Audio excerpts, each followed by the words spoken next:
अगर आप इस वक्त गोवा आ रहे हैं तो क्या गोवा एक्सपेंसिव है और पॉसिबल नहीं है गोवा आना घूमना क्योंकि सब चीज़ें एक्सपेंसिव है, क्या ये ट्रू है?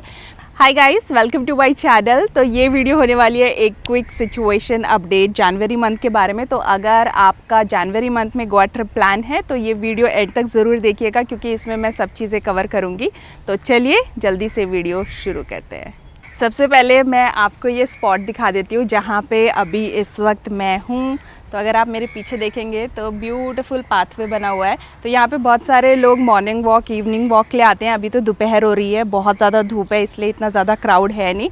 सामने ही सी है, अगर आप मेरे पीछे देखेंगे ये पूरा सी है और बहुत सारे याच जो प्राइवेट याच हैं वो यहाँ पे हैं अभी इसके अंदर और बहुत सारे लोग उस याच पे हैं। तो अगर आप ऐसा कुछ अपने गोवा ट्रिप पे बुक करवाना चाहते हैं तो you can book for yourself. ये पूरा पाथवे बना हुआ है आगे तक, तो आप इस पे आराम से वॉक कर सकते हैं।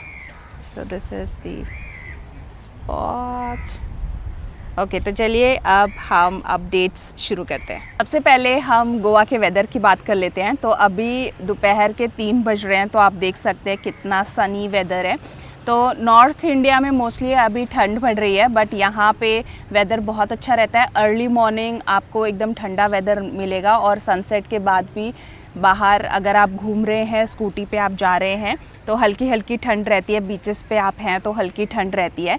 तो अगर आप गोवा आ रहे हैं तो आप अपने नॉर्मल जो समर क्लोथ्स रहते हैं वही आप कैरी कीजिए। यहाँ पे इतनी ज़्यादा ठंड होती नहीं है। आप अगर चाहते हैं तो एक पतला सा जैकेट या पतला सा स्वेटर अपने साथ रख सकते हैं अगर आपको ज़्यादा ठंड लगती है तो, क्योंकि अगर आप इवनिंग में बीच पे हैं या फिर आप स्कूटी से ट्रैवल कर रहे हैं तो उस टाइम पे आपको थोड़ी हल्की ठंड लग सकती है। तो उसके लिए आप अपने साथ ये पतला जैकेट या पतला स्वेटर कैरी कर सकते हैं।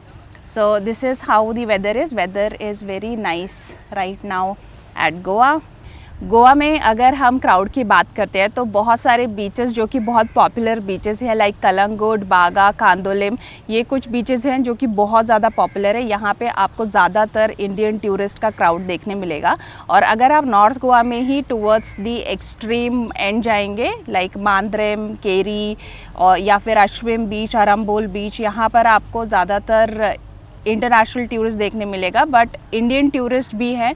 अनएक्सपेक्टेडली जो अरम्बोल बीच है यहाँ पर भी बहुत ज़्यादा इंडियन टूरिस्ट हैं आजकल।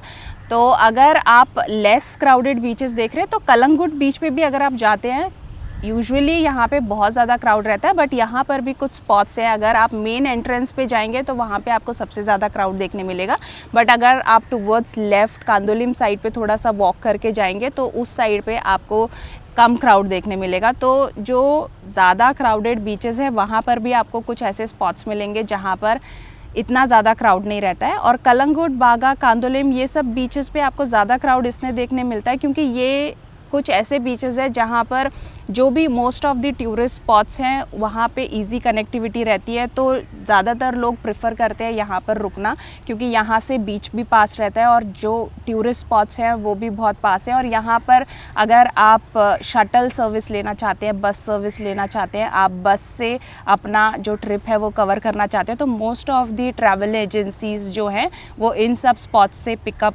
देती है, पिकअप एंड ड्रॉप देती हैं। तो इसीलिए कन्वीनियंट रहता है टूरिस्ट के लिए भी गोवा इन सब स्पॉट्स पे रह कर के घूमना। तो इसीलिए इन जगहों पे ज़्यादा आपको क्राउड देखने मिलता है। बट अगर आप नॉर्थ गोवा में ही कम क्राउडेड स्पॉट्स देखना चाहते हैं तो अगर आप मोरजेम, मांद्रेम साइड पे जाएंगे तो वहाँ पे आपको कम क्राउड देखने मिलेगा। अगर आप साउथ गोवा में भी जाते हैं तो वहाँ पर भी बहुत सारे स्पॉट्स हैं। पालोलेम, कोलवा, ये कुछ बीचेस हैं जो कि पॉपुलर बीचेस है साउथ गोवा में जहाँ पे ज़्यादातर टूरिस्ट आते हैं। तो इनके अलावा अगर आप और दूसरे स्पॉट्स, दूसरे बीचेस पे जाएंगे तो वहाँ पे आपको कम क्राउडेड प्लेसेस मिलेंगी, क्राउड कम रहता है। So it is nice. अगर आप अच्छा ज़्यादा क्राउड पसंद करते हैं तो आपके लिए भी यहाँ पर अच्छे ऑप्शंस हैं। और अगर आप कम क्राउड पसंद करते हैं तो आप साउथ गोवा या एक्सट्रीम नॉर्थ गोवा के बीचेस पे जा सकते हैं, वहाँ पे आपको कम क्राउड देखने मिलेगा। जनवरी मंथ भी गोवा में पीक सीज़न टाइम रहता है क्योंकि इस टाइम पे वेदर बहुत अच्छा रहता है और इस वजह से जितने भी वाटर एक्टिविटीज़ हैं या कोई भी टूरिस्ट स्पॉट्स है वो सब ओपन रहते हैं। तो अगर आप यहाँ पर आ रहे हैं तो आप वाटर स्पोर्ट्स एंजॉय कर सकते हैं। सभी बीचेस पे, मोस्टली सभी बीचेस पे, नॉर्थ गोवा के बीचेस पे आपको सभी तरह के वाटर स्पोर्ट्स मिलते हैं। मेनली 5 टाइप के वाटर स्पोर्ट्स होते हैं, like jet ski, bumper ride, banana ride और पैरासेलिंग। ये कुछ मेन वाटर स्पोर्ट्स हैं जो कि आप कर सकते हैं यहाँ पे अगर आप करना चाहते हैं। इसके अलावा और भी बहुत सारी वाटर एक्टिविटीज़ है, लाइक स्कूबा डाइविंग जो आप कर सकते हैं, कयाकिंग कर सकते हैं। ये भी कुछ वाटर स्पोर्ट्स हैं जो कयाकिंग आपको सभी बीचेस पे नहीं मिलती है, मोस्टली सी साइड पे या साउथ गोवा बीचेस पे। बागा बीच पे भी कयाकिंग होती है।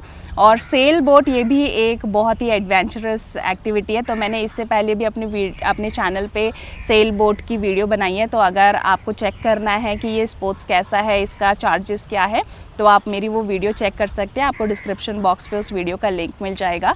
और इसी तरह से और भी बहुत सारे वाटर स्पोर्ट्स है, वाटर एक्टिविटीज़ हैं जो आप जनवरी मंथ में आ रहे हैं तो आप कर सकते हैं। अगर आप इस वक्त गोवा आ रहे हैं तो क्या गोवा एक्सपेंसिव है? यहाँ पे अगर हम होटल्स की बात करते हैं या किसी भी तरह के रेंटल्स की बात करते हैं तो जनवरी मंथ में 3 जनवरी तक थोड़ी सी चीज़ें एक्सपेंसिव रहेंगे न्यू ईयर सेलिब्रेशन की वजह से, क्योंकि बहुत सारे लोग गोवा में अपना न्यू ईयर सेलिब्रेट करने आते हैं और डिमांड हाई होने की वजह से और सप्लाई कम होने की वजह से दैट इज़ वाई जो प्राइसेस हैं थोड़े से ऊपर चले जाते हैं। बट 3 जनवरी के बाद सभी प्राइसेस कम होना शुरू हो जाते हैं, नॉर्मल हो जाते हैं। तो अगर आप 3 जनवरी के बाद आते हैं तो आपको सब चीज़ें नॉर्मल मिलती है और यहाँ पे हर एक बजट टाइप के लोगों के लिए ऑप्शंस अवेलेबल हैं। तो अगर हम होटल्स की ही बात करते हैं तो अराउंड 1000 रुपीज़ से लेकर के मोस्ट एक्सपेंसिव साइड तक आपको होटल्स मिलते हैं। तो आप अपने बजट के हिसाब से चूज़ कर सकते हैं कि आपको कौन सा होटल चाहिए, कितने बजट में होटल चाहिए। और अगर आप हॉस्टल्स चूज़ करते हैं तो गोवा में इस वक्त हॉस्टल्स के भी बहुत सारे ऑप्शंस हैं। तो जो मेन स्पॉट लाइक कलंगुट, कांदोलेम, इस साइड पे भी आपको हॉस्टल्स मिलते हैं। या फिर अगर आप अंजुना, वागतौर, अरम्बोल, मोरजिम इस साइड पर जाते हैं, यहाँ पे भी बहुत सारे हॉस्टल्स के ऑप्शन है। और साउथ गोवा में भी हॉस्टल्स के ऑप्शन है, पालोलिम बीच के पास में आपको हॉस्टल ऑप्शंस मिल जाते हैं। तो सभी बजट टाइप के लिए यहाँ पे ऑप्शंस अवेलेबल है। इट इज़ नॉट लाइक कि गोवा एक्सपेंसिव है। आपको डिसाइड करना है कि आपका बजट क्या है और आपको क्या चीज़ चूज़ करनी है, किस बजट में होटल चूज़ करना है। और अगर हम फूड की बात करते हैं तो फूड में भी आपको वैरायटी ऑफ ऑप्शंस मिलते हैं, बहुत सारे होटल्स मिलते हैं। अगर आप बीच शैक के पास जाएंगे तो बीच शैक में थोड़ा सा एक्सपेंसिव रहता है फूड, बट अगर आप 1-2 बार फूड टेस्ट कर रहे हैं तो जब आप बीच पे जाते हैं so that is one experience that you must try. और यहाँ पे रेंटल, जैसे कि मैंने कहा कि 3 के बाद सारे रेंटल्स नॉर्मल आना शुरू हो जाएंगे। अगर आप एक बाइक रेंट करना चाहते हैं तो around 300 rupees to 350 rupees base price रहता है। और डिपेंडिंग कि आप किस तरह का मॉडल चूज़ कर रहे हैं या किस तरह की बाइक या स्कूटी चूज़ कर रहे हैं उसके हिसाब से आपके प्राइसेस बढ़ जाते हैं। तो मोस्टली जो स्कूटी रहती है फसीनो या एक्टिवा प्रोवाइड की जाती है जो कि 300 टू 350 रुपीज़ में आपको पर डे चार्जेस पे मिल जाती है। अगर हम कार की बात करते हैं तो कार अराउंड 1500 टू 3000 जो कि बेस प्राइस है बेस मॉडल का। और इसके बाद अगर आप थार, इस तरह की एक्सपेंसिव कार्स अगर आप चूज़ करते हैं तो उनके प्राइसेस और ऊपर जाते हैं। तो अगर आप गोवा आ रहे हैं तो आपको सभी बजट ऑप्शंस मिलते हैं, आप अपने बजट के हिसाब से चीज़ें चूज़ कर सकते हैं। और अगर आपको बहुत ही कम बजट में गोवा घूमना है तो यहाँ पे बहुत सारी ट्रैवल एजेंसीज़ है जो पैकेजेस भी प्रोवाइड करती है। मैंने अपने चैनल पे भी सफ़र ट्रैवल एक्सप्रेस के थ्रू पैकेजेस की वीडियो बनाई है। मैंने 2 वीडियोस बनाई हैं, एक हनीमून पैकेज पे हमने स्पेशल वीडियो बनाई है और एक जो नॉर्मल पैकेज रहेगा जो कि 2025 सीज़न टाइम तक अवेलेबल रहेगा। तो अगर आपको वो पैकेजेस की वीडियो देखनी है तो डिस्क्रिप्शन बॉक्स में आप वीडियो का लिंक क्लिक करके वो पैकेजेस देख सकते हैं। वहाँ से आप अपने लिए बजट पैकेज चूज़ कर सकते हैं या किसी भी तरह का ट्रैवल पैकेज अगर आपको चूज़ करना है, कम बजट में घूमना है, तो आप सफ़र ट्रैवल एक्सप्रेस को कॉल करके वहाँ से अपनी जो ट्रिप है वो बुक करवा सकते हैं। How is the night life of Goa? तो जनवरी क्योंकि पीक सीज़न टाइम रहता है तो यहाँ पे जितने भी क्लब्स हैं वो सब ओपन मिलेंगे आपको। नॉर्थ गोवा ज़्यादा पॉपुलर है अपने नाइट लाइफ एंड पार्टीज़ के लिए, तो यहाँ पे बहुत सारे पॉपुलर क्लब्स हैं like SinQ club, Tito's club, Hammerz club, और ऐसे ही टीटोज़ लेन पे आपको और भी बहुत सारे क्लब्स मिल जाएंगे। और एलपी के ऐसे ही बहुत सारे पॉपुलर क्लब्स हैं जहाँ पे आप नाइट पार्टीज़ के लिए जा सकते हैं। एंड अगर आप अंजुना, वागातोर इस साइड पे भी जाएंगे तो यहाँ पे भी बहुत सारे आपको पार्टी प्लेसेस मिलेंगे। बहुत सारे रेस्टोरेंट्स हैं जो कि स्पेशल डीजेस बुलाते हैं फॉर नाइट पार्टीज़। तो आप अगर नाइट पार्टीज़ इंजॉय करना चाहते हैं तो इन सब लोकेशंस पे जा सकते हैं। नाइट लाइफ इंजॉय करना चाहते हैं तो पंजिम साइड पे अगर आप आते हैं तो यहाँ पे आपको कसिनो का एक ऑप्शन मिलता है। तो अगर आप पंजिम में ही जाते हैं तो मेन रोड को लग के ही बहुत सारे कसिनोज़ के आपको ऑप्शन दिख जाएंगे like casino pride, casino big daddy, ऐसे ही और भी बहुत सारे कसिनोज़ हैं जिसमें आप जो उनका काउंटर है वहाँ से जा कर के टिकट लेंगे। आपको वो एक पैकेज देते हैं जिसके अंदर आप कुछ पर्टिकुलर लोकेशन तक जा सकते हैं डिपेंडिंग कि आपने कितने का टिकट लिया है, और वहाँ पे आपका फुल डिनर इंक्लूडेड रहता है और कुछ स्पेशल परफॉर्मेंसेस रहती हैं, म्यूज़िक रहता है जो आप बैठ कर के इंजॉय कर सकते हैं। तो it is a nice one time experience. अगर आप स्पेशली फ़र्स्ट टाइम गोवा आ रहे हैं तो यू मस्ट गो। और इसके अलावा बोट क्रूज़ के भी आपको ऑप्शंस मिलते हैं। तो बहुत सारे बोट क्रूज़ हैं जिसमें भी आपको एक पर्टिकुलर प्राइस में एक फुल पैकेज मिलता है जिसमें आपका डिनर इंक्लूडेड रहता है। मांडवी रिवर का एक बड़ा सा चक्कर आपको मिलता है, उसमें आपको कुछ परफॉर्मेंसेस देखने मिलती है, आप बढ़िया डांस कर सकते हैं, म्यूज़िक एंजॉय कर सकते हैं। तो ये एक अच्छा एक्टिविटी रहता है, अच्छा एक्सपीरियंस रहता है जो अगर आप म्यूज़िक लवर हैं या पार्टी लवर हैं और अगर आप फर्स्ट टाइम गोवा आ रहे हैं सो दिस इज़ समथिंग जो कि आप इंजॉय कर सकते हैं। तो ये सब कुछ ऑप्शंस है, बहुत सारे पार्टी प्लेसेस हैं, ये सब आप इंजॉय कर सकते हैं। सारे जितने भी पार्टी स्पॉट्स हैं वो आपको ओपन मिलेंगे। और नाइट में जो बागा बीच है, कलंगुट बीच है, इन सब बीचेस पे बहुत ही ब्यूटीफुल डेकोरेशंस रहता है शैक्स की तरफ से, और इन सभी शैक्स पे म्यूज़िक चलता रहता है। तो आप उनके जो डांस फ्लोर्स हैं वहाँ पे जा कर के फ्री में अपना डांस इंजॉय कर सकते हैं। So this is how the night life. और नाइट में जो वहाँ के जो पूरा बीच है उस पे लाइट्स के साथ जो डेकोरेशन रहता है उसके साथ बहुत ही अच्छा लगता है, जितना भी पूरा सेटअप रहता है। अगर आप गोवा में हैं और आप कुछ शॉपिंग यहाँ से करना चाहते हैं, क्योंकि बहुत सारे लोग वेट कर रहे होते हैं कब आप गोवा से यहाँ से आएंगे और आप उनके लिए क्या गिफ्ट्स लेकर के आएंगे, तो बेस्ट शॉपिंग स्पॉट है लोकल्स के लिए जो यहाँ पे मेन मार्केट रहता है, मापसा मार्केट रहता है, वहाँ पे आप जा सकते हैं अगर आपको कुछ परचेजिंग करनी है। या फिर जो कलंगुट बीच साइड का मार्केट है वो बहुत अच्छा मार्केट है, या आप बागा